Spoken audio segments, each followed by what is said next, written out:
Кара-Кыргыз автономиялуу облусунун түптөлүү тарыхы. Бир нече кылымдан соң калыбына келген Кыргыз мамлекети 1922 декабрда Советтер биримдиги түзүлдү деп расмий жарыяланганда, бул федерациялык социалисттик мамлекеттин аймагында байырлаган, бирок өз мамлекеттүүлүгү түзүлбөй кала берип жаткан бир катар этностордун арасында кыргыз улуту да бар болчу. Ишеналы Арабаев, Иманалы Айдарбеков, Абдыкадыр Орозбеков, Абдыкерим Сыдыков, Баялы Исакиев, Юсуп Абдырахманов, Касым Тыныстанов, Төрөкул Айтматов сыяктуу кыргыздын каймактары жана башка чыгаан инсандар биргелешип, Тоолуу Кыргыз автономдуу республикасын түзүүгө умтулушат.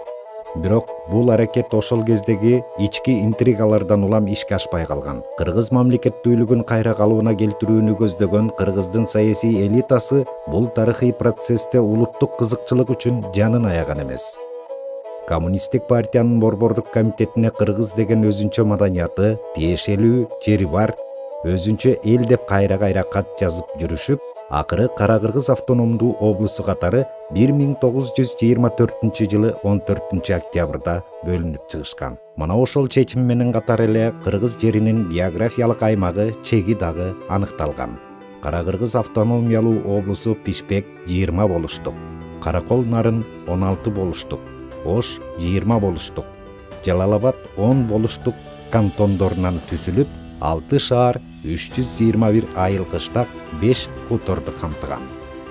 1925 жылы май айында ал Кыргыз автономиялуу облусу болуп өзгөртүлгөн.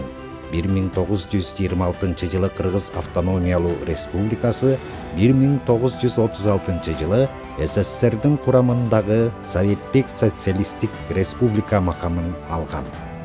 1991 жылы СССР тарагандан кийин Кыргыз республикасы эгемендигин жарыялаган.